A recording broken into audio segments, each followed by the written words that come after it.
All right, Marina, I'm here today with Marina Cvetkovic. We are going to be talking about a wide range of topics, mostly around opportunity and maybe some unseen opportunities that our audience can benefit from thinking a little bit broader about what might be happening in the world today. So thank you so much for being with me, Marina. It's great to be here, Sarah. Thank you for having me.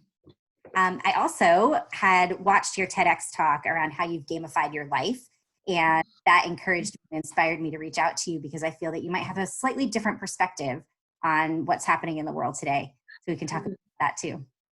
Sure. And I hope that people will enjoy this because they're talking to two glass half full people. So this will be a positive day. Marina, why don't you start by telling us a little bit about yourself? Sure. So I am, I was born and raised in Belgrade, Serbia, and, moved to Zurich, Switzerland about 10 years ago, spent a lot of time there in financial services industry mostly, and then moved to New York about 4 years ago, where I discovered my passion for coaching and leadership development. And so that's what I do now. Excellent. And when we first started talking, you were saying a bit about opportunities. Can you talk to me a little bit about your perspective on that? Sure. Yeah, I mean, I think the first thing that I said to you, when you reached out, I said, I think this is great, but, let's please talk about the opportunity that, is coming out of this. I think we're all a little tired about, talking about the downsides of the situation, and not to kind of neglect that and underestimate that. But I think, it is being talked about enough. I think that a little bit of time we have today, I would really like to talk about, what is coming out of this that is really creating more opportunity that we had before. And one of the obvious things that is, coming out of this, at least for me, given that I do consider myself, a global citizen, like I don't think I'm Serbian, Swiss, or American. I think I'm just like, really the citizen of the globe. I'm thinking like in many ways that, the world is becoming more global than ever, all of a sudden it really doesn't matter where you are. You could be in a little remote village wherever, or you could be like us in the middle of Manhattan. It really doesn't matter. Like, the opportunity and the visibility that you can have is exactly the same, which I think for the employees in the organizations is a massive shift, right? I mean, at least based on my limited experience, I've seen teleworkers in the past always kind of, being treated a little differently or having a different experience just because they're not as connected. They're missing out on events and everything that was happening kind of in person, right? And now those are not there. So all of a sudden, everyone is equal, right? And everyone has that equal opportunity, irrespective of the geography, which I think is beautiful. And for businesses, I think, again, most of them were somewhat global, but still keeping like that local or regional touch. And all of a sudden, the whole globe could be your market, right? Because you can touch anyone, it doesn't really matter so much whether you have physical presence. Mm-hmm. If we accept that this is the new normal, which I think, most of us nowadays are starting to realize that it is, right? Then really the whole world is your market. So what does that mean? Yeah, there's so many things in there to unpack and unfold. Let's maybe start with at the executive level, at the management level. Organizations with their leadership teams have to deal with a lot of critically important decisions that they need to be making about their businesses. How can they collectively, individually, face those heavy challenges while also opening up their minds to the opportunities that are out there? Yeah, that's a great question. And it's a very challenging situation, Sarah, to be honest, right?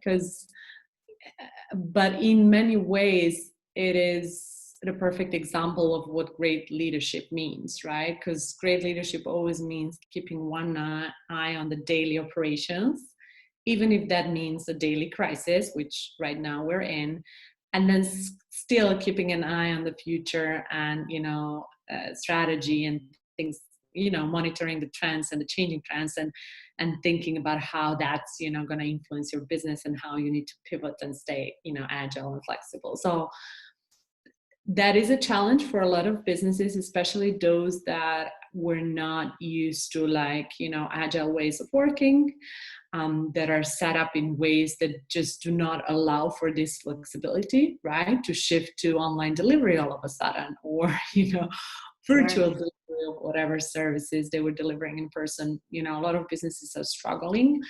But in many ways, what is happening right now, it just those changes are now needed sooner than they would have been, but they would have been needed anyway at some point in the future, right? We knew that that was the future, right? Having lean structures, thinking in a more agile, flexible manner, even just about, the way you're thinking about your talent, right? Starting to think about talent as a pool of, agile, talented people that you could, employ the way they're needed, and not necessarily just, according to the job description that, you wrote and you had in mind 5 years ago or 10 years ago, right? So Yeah. I would say the more that they can embrace agile ways of working and start to shift the org structure as well and their processes to allow for that, the better off they'll be, because that's the biggest obstacle. I can certainly see an opportunity for organizations that have perhaps lagged behind some of these trends that you're talking about. They've been forced to fast track that a bit, and all businesses to be thinking about what is the progressive next right on the horizon that we can see, and just push a little bit towards that. Even though it's uncomfortable, we know, like you said, this is what's happening. So let's try to move in that direction. Yeah, getting ahead is a challenge, because I think right now everyone just feels like we're barely catching up with what just happened to us, right?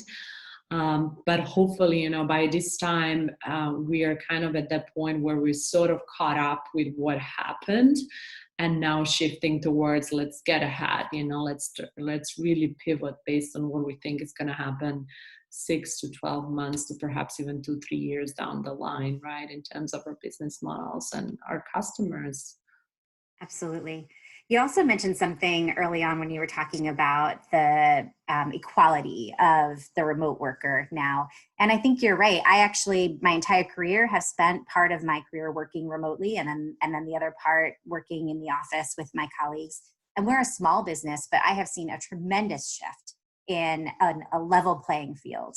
Even our all hands meeting, everybody, like you said, it doesn't matter where you are. All I see is your face in a box. And so now you're on the same level as everybody else. And so there's more willingness to come forward and speak and to share a little bit more. That's been a really beautiful outcome of what I've seen happen. And that's on a very small scale. And I really was intrigued by what you were saying of the global opportunity that exists for employees and for businesses as a result. Yeah, I really think so. I mean, we'll see, but that's what I'm sensing, and I think it is exciting. Even when you think about something as little as happy hours, right? I mean, happy hours were always like whoever is in the office on that day, right? Otherwise, you're missing out. And now all of a sudden you can dial in from your cozy home, wherever that is, and still connect and not miss out on those kind of more personal connections, right? So I think it's great.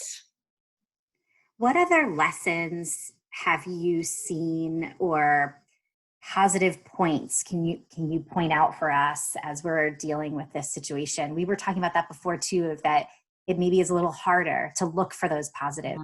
They are out there.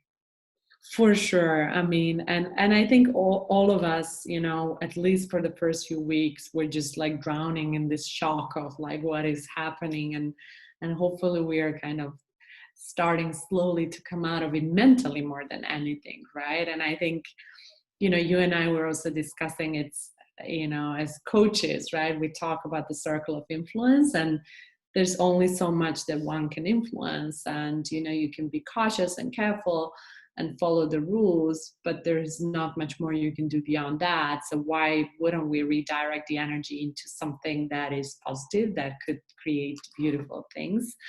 I think one interesting thing that I've observed, Sarah, is, and I think we briefly talked about this before, you know, we're talking about unemployment, right? Which in the US is really scary. The numbers are scary. But at the same time, I'm seeing, so many professionals who have a job, right?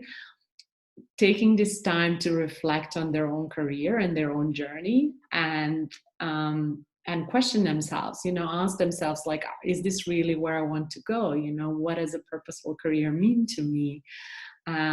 Just kind of inspired by the current environment, but also just the fact that they have this extra time and space to do that self-reflection, right? Which I think is definitely, if you think about it, is a positive thing coming out of this, because otherwise we're all just rushing for the next thing.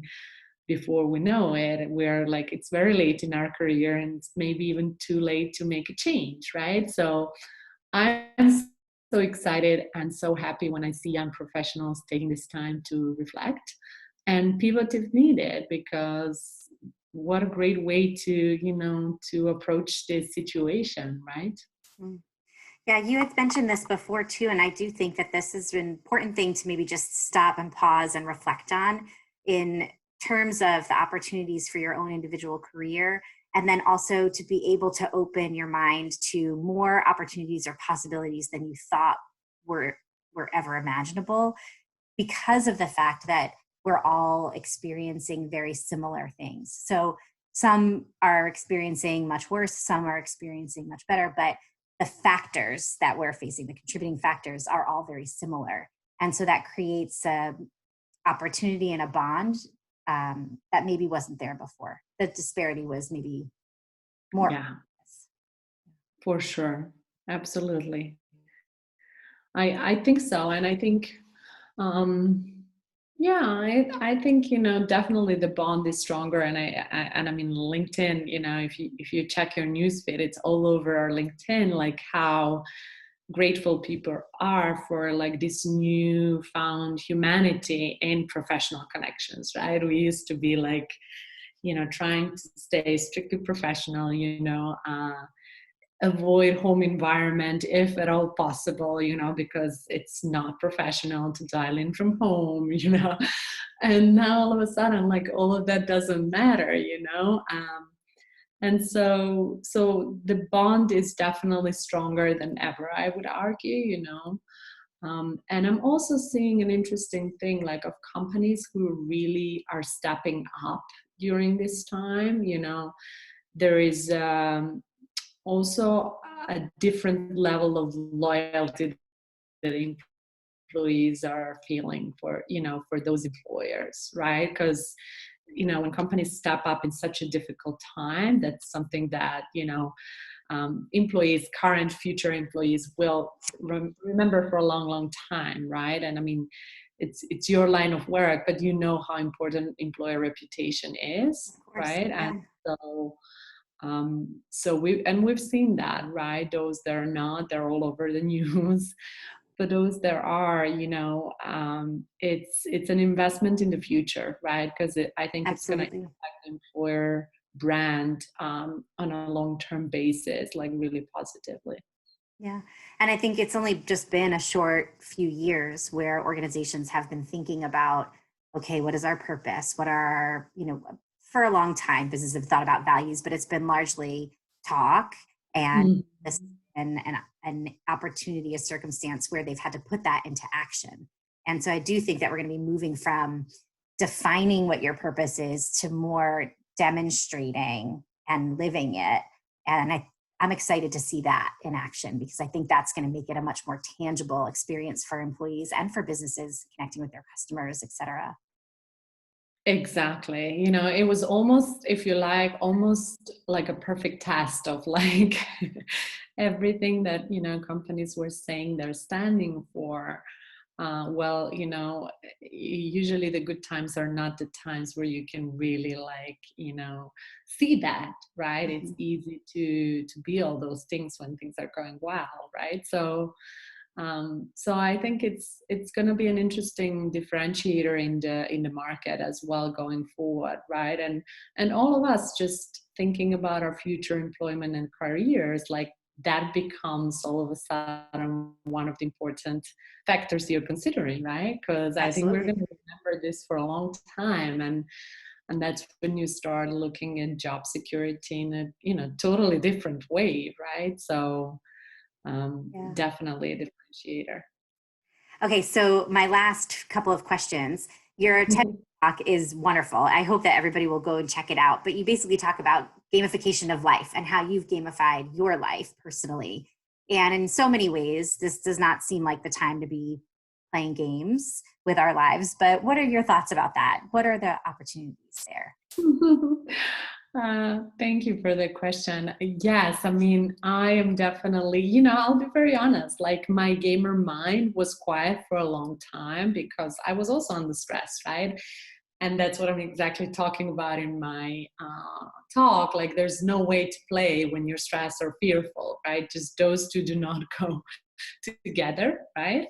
Um, but when I kind of let go of that fear and embrace what is, that's when my mind started opening up to the opportunity. And I think that's exactly like the more we're able to embrace the current situation and let go of fear, understanding that there's not much we can influence anyway, the more we'll open ourselves up to the opportunity that is always there. Like, there's always opportunities out there. It is us who are seeing or not seeing it, right? That defines whether the opportunity is there.